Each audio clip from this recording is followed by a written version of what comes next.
Welcome to the Nutrigenomic Nation podcast with Brian Highfield, certified nutritionist, author, speaker, and founder of multiple successful companies in the health world.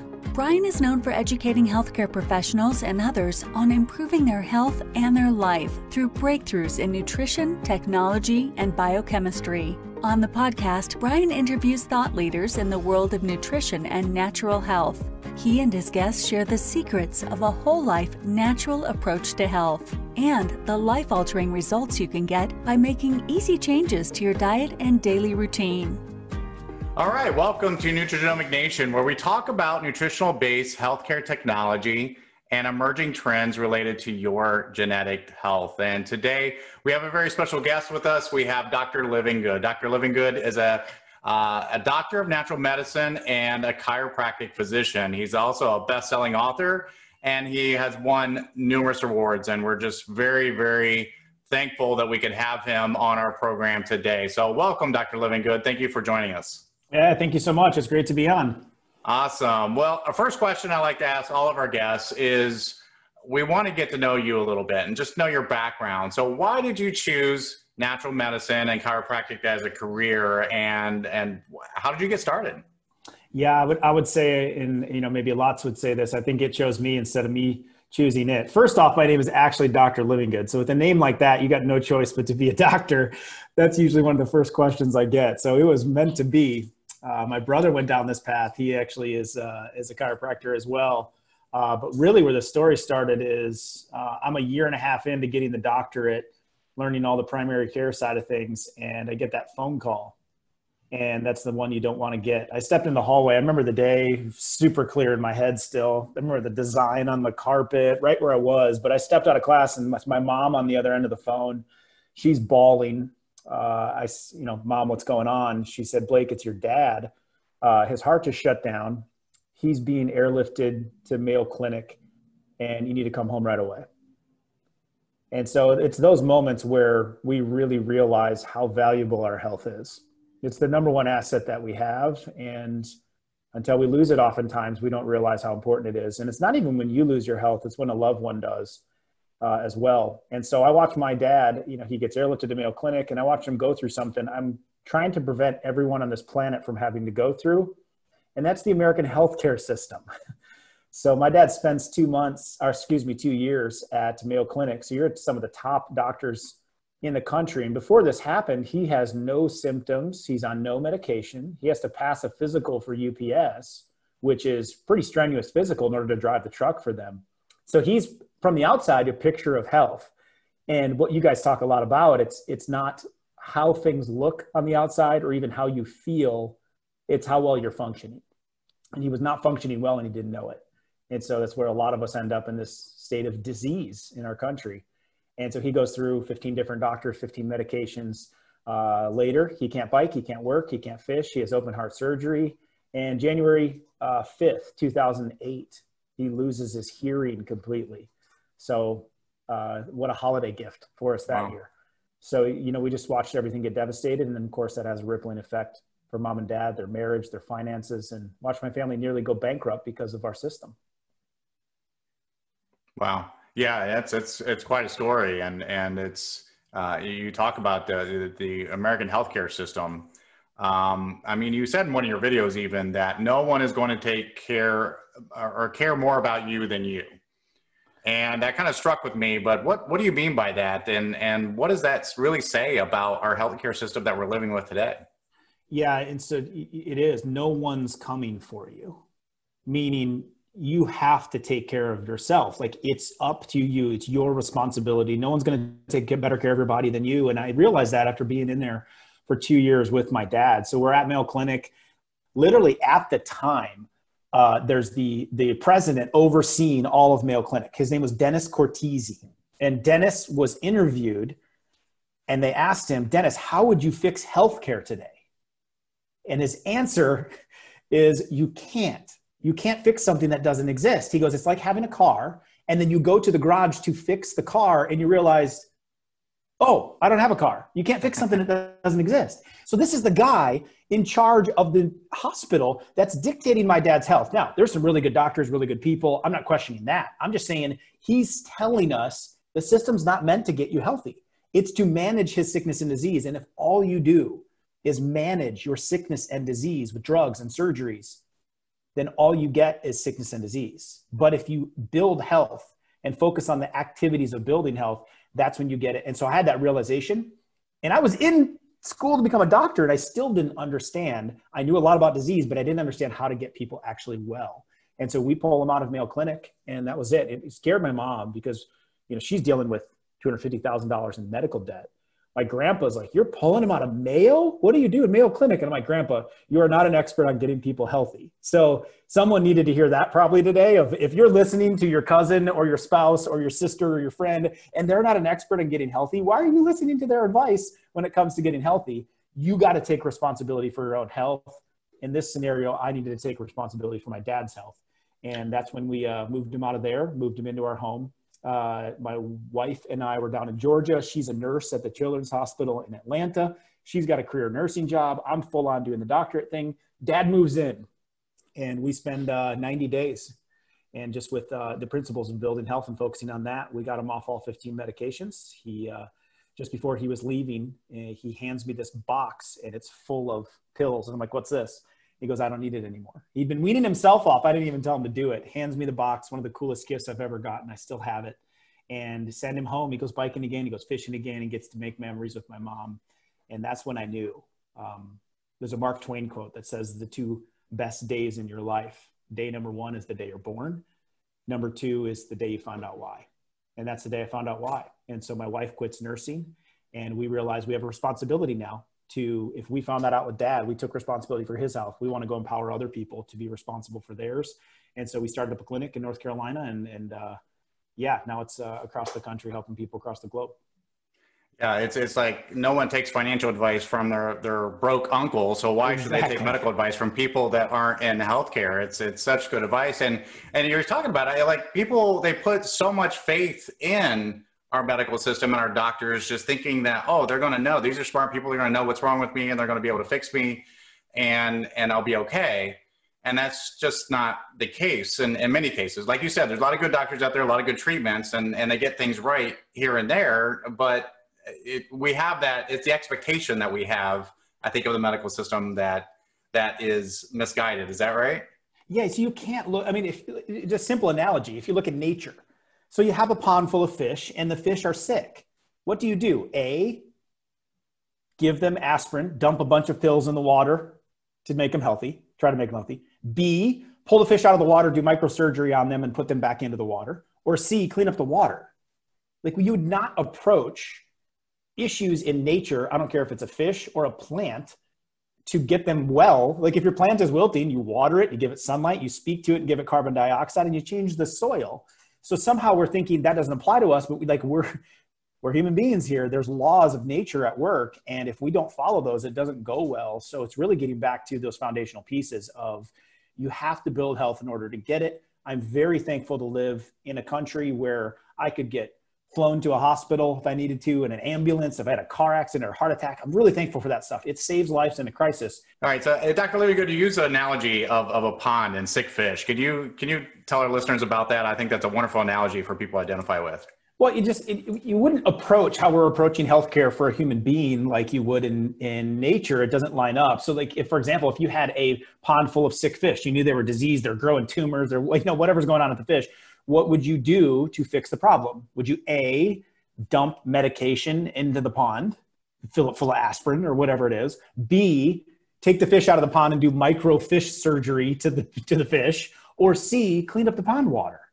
You would clean up the environment. It's no different for our own bodies as it is for a fish, as it is for a plant. If your plant is wilting in your house, what do you got to do? You got to talk to it and give it carbon dioxide. You got to change the soil. You got to put it in the sunlight. You got to give it water. There's requirements of how those things are made in order to function. Your body is no different. We require certain things to make it go. And if we give it to them, we're healthy and we thrive. If we don't, we start to wilt or we start to get sick, just like the fish. So it's not, the healthcare system we have today, it's focused mostly on sick care and managing sickness as opposed to actually being real healthcare. Yeah, and so I think that quote you had was very applicable. No one's going to care about more than you. Yep. And I like to say, self-care is the new healthcare. It's we got to take our responsibility and not put it on doctors and other people. Like you said, no one's coming to save you. So I love that. I think people really need to be more proactive about their health. And in fact, you wrote in one of your articles that you need to replace the medicine cabinet with a wellness cabinet. What is exactly do you mean by that? Yeah. So, I mean, you either start making these choices or disease will make it for you. And so one of them is, I always growing up, we had some, my parents did pretty well. Like I wasn't naturally prone to like just pop a pill when I wasn't feeling well, and then I prided myself my entire elementary and middle and high school. I didn't miss a single day of school. I got like a little certificate at the end of it. So we'll see if that was worth it or not, but it wasn't sick. It wasn't run down. It's like, you just kind of push through it. You gave your body what it needs. You're always thinking sort of what's causing this, what's driving this. Why do I have the sniffle? Why do I have the cough? But what I've now built up in my house and what I teach, not only did I teach in a clinical level patients, but now thousands of people across the country, is just, there's some powerful herbs, there's some powerful natural remedies of things you can reach for that don't have a negative effect. And so what we're always trying to look at is, for every doctor on the planet, first do no harm. So if the thing does harm, is there a better way we could go about this without having to sacrifice side effects and still get a desired result? So there's some simple things to put in your wellness cabinet, and I teach people to sort of build it up, like colloidal silver. I mean, it's extremely powerful, antimicrobial, antifungal, antiviral. If you get it in a proper form, so there's some bad ones out there, but if you get a decent form of it, it's really good for like that infection on your skin, or that, sore throat that you have, or you have a tooth that hurts. Coconut oil is fantastic for doing oil pulling. I mean, that's not even in the wellness cabinet, that's in the kitchen cabinet, but you start using these natural things. And so when something goes down and we have a cough, we have a sneeze, we get a cut, we just have these more natural remedies that we turn to first. And sometimes it isn't always obvious which one to use, and we can kind of test them out and see which one's good for my kids and my wife. And then we can avoid having to use a drug, having to use the toxins. We try to keep all that stuff out of our lives as much as possible, unless there's an emergent situation. So replacing that medicine cabinet with a wellness cabinet, it's an easy step. Yeah, it seems very, very simple for people to do, and if they know what to look for. So what are some of the things that you may recommend? That some of those, you mentioned a few things, but what are some other things you would put in that wellness cabinet? Yeah, I really like colloidal silver. That's good for just any kind of infection, skin or throat. I really like the coconut oil, which I mentioned. There's multiple uses for that. I like, just from a cough suppressant side of things, being able to have certain teas around in the house to be able to suppress it, whether it's maybe a ginger base or a peppermint base. Those are simple things to be having in there. I like oil of oregano for anything viral and, some of this essential oil type things. And some of those essential oils that you may be using, maybe rubbing it on your chest, a eucalyptus or something, peppermint maybe, that's going to open you up at night. I like the apple cider vinegar is good for any kind of skin blemish. I like tea tree oil for any skin blemish. So it's, there's an extensive list, of course, that you can go into, but those are the things that are sitting in my cupboard, in my in the bathroom, that we're using instead of reaching for Neosporin, instead of reaching for an antibiotic, instead of reaching for, a lot of these things that have major consequences when it could be handled with something that doesn't have side effects. Yeah, things that do no harm. I love that. And you've written a lot of articles and given a lot of talks. And one of the things you mention a lot is about inflammation. And inflammation, I've heard, is just called the silent killer. Yep. Every disease that ends in itis, itis means inflammation. So how important is inflammation for us to manage, and what are some ways we can lower it naturally?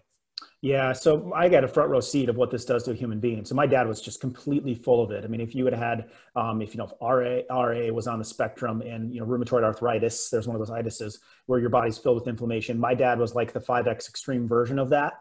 And so he's completely full of it to the point where it knocked out his hearing. That's how bad it was. He was taking prednisone. They started him on 20 milligrams a day of it, and they upped him to 50 milligrams a day. And when you're on a drug like that, it ate a divot in his nose. So it physically deformed him, ate the cartilage out of his knees. Wow. So it really started to research this back then. And Time Magazine at the time came out with an article calling it the silent killer, as you just referred to. And we have direct links of inflammation to heart disease, cancer, all the autoimmune diseases, of course, and then Alzheimer's and dementia. So this fire on the inside is just a response. Like, you don't want to take all the inflammation away, because if you roll your ankle, it inflames and it swells. That's called healing. And it's there to make sure that you don't keep walking on that ankle so it can heal. So it's not that all inflammation is bad. It's just, we have so many things that are setting us over the edge that are inflaming our system in our environment today, the way we eat, the air we breathe, the chemicals we come in contact with. All of these are bombarding the system, and your body's trying to fight. And it fights through inflammation to try to get that stuff out of you, but it hurts, and it has a catabolic effect. It has a breakdown effect inside your system.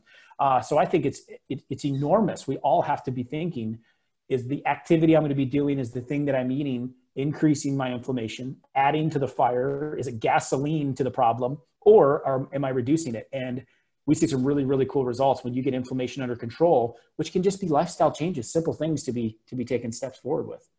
And you mentioned inflammation just kind of being underlying of some autoimmune disorders. So what are autoimmune disorders, and what are some effective remedies for that? Yeah, so kind of tying both of these in, I guess, and then talking about some of the remedies of what people can do. But essentially, where a lot of this is coming from is from the gut. And so the lining of your gut is designed to absorb the proper nutrients. Your body can build and use the raw materials it needs in order to have a strong building. Well, there's junctions essentially in your gut that are allowing the absorption of the nutrients and keeping the things out that are not supposed to get in. Well, we are constantly bombarding that gut and that lining. And so it starts to wear down, and there becomes permeability problems. Things get in that should not get in. And so the number one step to start to control inflammation is to stop adding gasoline to the fire. And the major ones for this, number one, is sugar. And sugar is the absolute gasoline. You can feel it sometimes. You know what I'm talking about. Like, if you've had, you splurged on the donuts, you went for the pizza, you had the big pasta meal, and you can feel that the next morning in your hands and your joints. But that damages the lining of the gut, as do all of the antibiotics that we end up taking. Not only one, because we're not reaching for things in the wellness cabinet, we're reaching for the medicine cabinet. We have a little sniffle, we have an infection, and we drop the atomic bomb on what was literally a fist fight. And we just knock everything out. We knock the bad ones out and the good ones. But it's in our dairy products and our meat products in a huge amount. And the primary source of you getting antibiotics in are coming from those foods. So I always teach people, if you're tight on the grocery bill, switch over the meat and dairy products, because there's so much more toxicity in a 2,000-pound cow than there is in the head of broccoli. So you want to just clean those up. So that's number two, the major one. Then there is general food allergies that some people are susceptible to. And then another big one are the pesticides that are on the foods. And we know they mostly contain high amounts of glyphosate. Monsanto recently lost lawsuits, and there are several lawsuits ongoing right now proving that glyphosate, which is in its product Roundup, main pesticide used on our products, created a form of lymphoma in a gentleman, and they won in a court of law and proved it, and he got a $100 million settlement. So we know this stuff sits in the gut lining, and when it sits in there, it starts to create a separation, and it breaks down the gut. And so it allows those toxins in that should not be getting in, and it creates problems because your body can't simply break it down. So some of the main ways is everything I'm talking about there is cleaning up your eating. So if you can cut the sugar, you can start cranking up some healthy fats and make sure they don't have all those extra antibiotics and hormones in them, with the meats that we're eating, the dairy that we're eating. And then you can just start to decrease the amount of pesticides you're coming in contact with. You're a big way there of protecting your gut, which controls 80% of the inflammation and the immune system in your system. So that is the key place to start with autoimmune related conditions, is healing and fixing the gut. Right. So to avoid those things that are causing the harm there in general is what you're talking about with a lot of those recommendations. And that kind of ties into my next question, because we're in the midst of this pandemic, and everything you hear on the news about the CDC recommendations, what the government is telling us, I call it ways of hiding from the virus. And no one really is talking about preparing your body to actually come in contact, if you were to get infected, because ultimately viral infections, until, there's a vaccine that a lot of people are putting their hopes on, it's really up to your immune system to fight off any type of viral infections. And so I think boosting your immune system is super important. And so what are some great ways of boosting our immune system, just in case we come in contact with things like COVID-19? Absolutely. On a daily basis, every human being comes in contact with 1,000 different viruses or fragments of a virus. Think about that for a second. 1,000, like your body has done this over and over and over. And a coronavirus is not new. We've known about them for probably 30 years. And so this is not, yes, it's new from a symptom standpoint and the world is very scared. And some people will get harmed. And that's, that's not fun. That's not, it's unfortunate in that regard. And I hope that doesn't happen to people I know or any of you listening, but viruses are not a new thing. And so we understand how to prepare the body from it. Number one, the best way to boost your immune system is not to suppress it. So see what we just talked about. Cleaning up your eating goes a long ways to do that. Then there's some very simple nutrients we know on a daily basis you can put in. And we've even had some studies done already with COVID to understand things like vitamin D going in the system in a proper amount.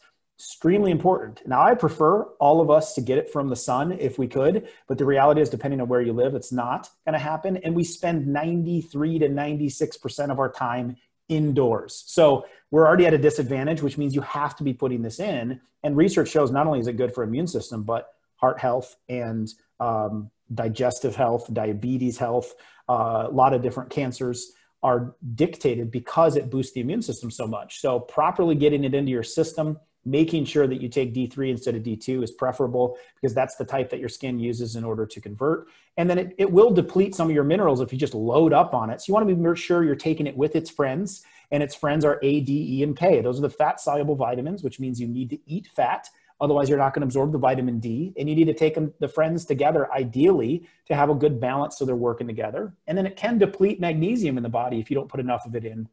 So I really like to have that in there. A second culprit that I would look at outside of vitamin D is zinc. We know this has been an immune booster, immune fighter for a long time, very good against viruses and upper respiratory infections. So I like to add zinc on a daily basis. And then good old vitamin C. It's been there. It's not going away. And so just getting proper amounts of that. And you can eat those through, citrusy fruits are a good place to start. Just make sure there's not too much sugar. I happen to supplement during this time of year, try to get a little bit extra in as well. You don't need to overdo it. And if you do, it'll kind of make the stools loose a bit. And that's how you know you've reached your maximum. But I think you should be, pushing the limits a bit during the colder season or during an outbreak of D, zinc, and vitamin C. I think is a great, threesome right there to start with to really get the system going. And there's probably several others, of course, that we could talk about.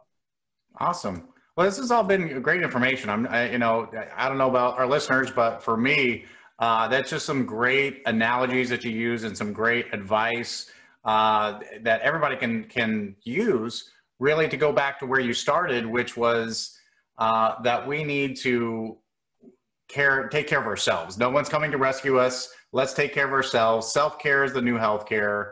And I love that whole theme that just ties right into what our listeners really need to hear. And so thank you so much, Dr. Livingood. But one last question for you.